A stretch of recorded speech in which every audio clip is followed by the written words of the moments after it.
नमस्कार। कभी सोचा है कि अपनी सपनों की कार खरीदना इतना मुश्किल क्यों होता जा रहा है? या जब भी सड़क पर नजर दौड़ाते हैं तो हर दूसरी गाड़ी एक बड़ी सी एसयूवी ही क्यों दिखती है?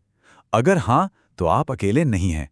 आज हम यही समझने की कोशिश करेंगे कि भारतीय कार बाजार में ये जबरदस्त बदलाव क्यों आ रहा है और इसका असर हम सब पर कैसे पड़ने वाला है। तो सबसे बड़ा सवाल, आखिर नई कारें इतनी महंगी क्यों होती जा रही हैं? देखिए, इसकी कहानी के दो बहुत बड़े पहलू हैं। पहला, सरकार के नए और सख्त नियम, और दूसरा, हम खुद, यानी भारतीय खरीदारों की बदलती हुई पसंद। और इस वक्त बाजार का हाल भी ना बड़ा दिलचस्प है। हाल के आंकड़े देखिए, पैसेंजर कारों की बिक्री में 1% की गिरावट आई है, लेकिन दूसरी तरफ ट्रैक्टरों की बिक्री 9% बढ़ गई है।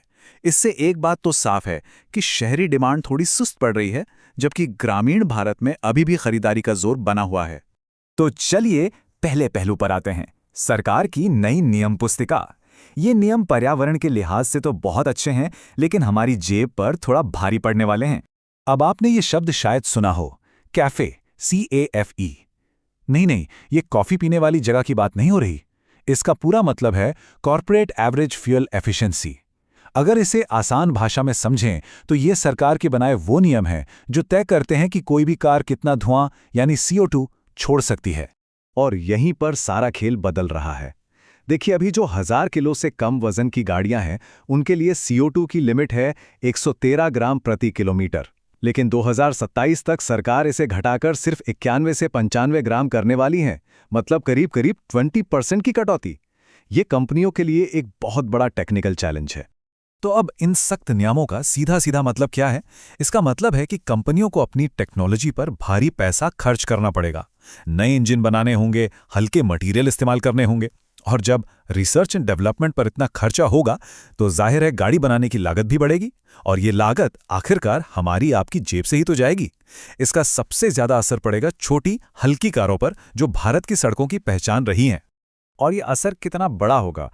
एक्सपर्ट्स का मानना है कि जो एंट्री लेवल कारें आज हमें 5 से 7 लाख रुपए में मिल जाती हैं, आने वाले कुछ सालों में उनकी कीमत 8 से 9 लाख रुपए तक पहुंच सकती है। ये आम भारतीय परिवार के बजट पर एक सीधा असर डालेगा। और इस चुनौती की सबसे बड़ी मार किस पर पड़ने वाली है? भारत में छोटी कारों की बेताज बादशाह मारुति सुजुकी पर। जरा सोचिए, मारुति के 17 मॉडल्स में से 10 का वजन 1000 किलो से कम है। ऑल्टो, वैगनआर जैसी उनकी सबसे ज्यादा बिकने वाली गाड़ियां इसी कैटेगरी में आती हैं। इन नए नियमों का मतलब है कि उन्हें अपनी पूरी की पूरी प्रोडक्ट लाइन को बदलना पड़ सकता है, जिससे उनकी लागत आसमान छू सकती है। लेकिन रुकिए, क्या बढ़ती कीमतों की वजह सिर्फ सरकारी नियम है? जी नहीं। कहानी का दूसरा और शायद ज्यादा दिलचस्प हिस्सा हम खुद हैं, महान भारतीय उपभोक्ता। और हमारा बाजार दुनिया के किसी भी बाजार जैसा नहीं है। भारत का ऑटोमोबाइल बाजार वाकई में बहुत अलग है। यहाँ करीब 92% मार्केट पर सिर्फ 6 कंपनियों का कब्जा है: मारुति सुजुकी, हुंडई, टाटा, महिंद्रा, किया और टोयोटा। मतलब यहाँ कुछ ही बड़े खिलाड़ी हैं जिनका दबदबा है, जो कि अमेरिका या चीन जैसे बाजारों से बिल्कुल अलग है। और शायद इसी वजह से दुनिया भर में भारतीय बाजार को नई ऑटोमोबाइल कंपनियों के लिए कब्रिस्तान तक कहा जाता है। फोर्ड और जनरल मोटर्स जैसी दुनिया की सबसे बड़ी कंपनियां यहां आईं। उन्होंने खूब कोशिश की, लेकिन नाकाम होकर वापस चली गईं। क्यों? क्योंकि वो भारतीय ग्राहक को समझ ही नहीं पाई। तो आखिर एक भारतीय खरीदार गाड़ी में देखता क्या है? सबसे पहले गाड़ी का टौरा, यानी उसकी रोड प्रेजेंस। गाड़ी दिखने में दमदार होनी चाहिए, सड़क पर चले तो लगनी चाहिए कि हाँ, कोई चीज चल रही है। इसके बाद आती है माइलेज, अच्छी आफ्टर सेल सर्विस, और हाँ, एक और अनोखी चीज, पीछे की सीट का आराम, क्योंकि भारत में आज भी बहुत से परिवारों में ड्राइवर होते हैं। इसका सबसे ताज़ा और बेहतरीन उदाहरण है महिंद्रा थार और सुजुकी जिम्नी की टक्कर। अब देखिए, टेक्निकली जिम्नी एक बहुत काबिल गाड़ी है, लेकिन भारत में बाजी कौन मार गया? महिंद्रा थार। वजह? थार की ज़बरदस्त रोड प्रेजेंस और उसके दमदार लुक्स। तो जो चीज़ जापान में हिट है, ज़रूरी नहीं कि वो भारत में भी चले। यहाँ टोरा ही सिकंदर है।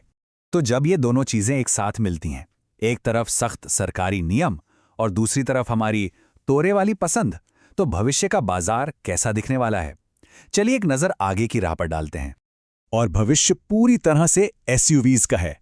2020 में बाजार में बिकने वाली हर 3 में से 1 गाड़ी SUV थी। आज हर 2 में से 1 गाड़ी SUV है। और अनुमान ये है कि 2030 तक ये आंकड़ा 60% को भी पार कर जाएगा। ये कोई छोटा मोटा बदलाव नहीं है, ये एक सुनामी है। इस एसयूवी सुनामी के पीछे एक बहुत बड़ा कारण है भारत का मजबूत शो ऑफ कल्चर। हमारे यहाँ गाड़ी सिर्फ एक जगह से दूसरी जगह जाने का साधन नहीं है, ये एक स्टेटस सिंबल है, सामाजिक प्रतिष्ठा का प्रतीक है। और एक बड़ी दमदार एसयूवी इस प्रतिष्ठा को एक छोटी कार से कहीं बेहतर तरीके से दिखाती है। लेकिन रुकिए, इस पूरी कहानी में एक बहुत बड़ा ट्विस्ट बाकी है। आज भी भारत में हर 1000 लोगों पर सिर्फ 33 कारें हैं। अमेरिका या चीन से तुलना करें तो ये नंबर बहुत ही कम है। इसका मतलब साफ है, आने वाले सालों में करोड़ों भारतीय अपनी पहली कार खरीदने वाले हैं। ये बाजार अभी और बहुत बड़ा होने वाला है। तो हम इस पूरी चर्चा को एक आखिरी सवाल के साथ छोड़ते हैं। एक तरफ हैं कड़े नियम जो छोटी कारों को लगातार महंगा बना रहे हैं, और दूसरी तरफ है ग्राहकों की पसंद जो बड़ी बड़ी एसयूवीज की तरफ जा रही है। ऐसे में उस सस्ती, भरोसेमंद आम आदमी की कार का भविष्य क्या है, जो दशकों से हर भारतीय परिवार का सपना रही है? ये एक ऐसा सवाल है जो आने वाले समय में पूरे ऑटोमोबाइल उद्योग की दिशा तय करेगा।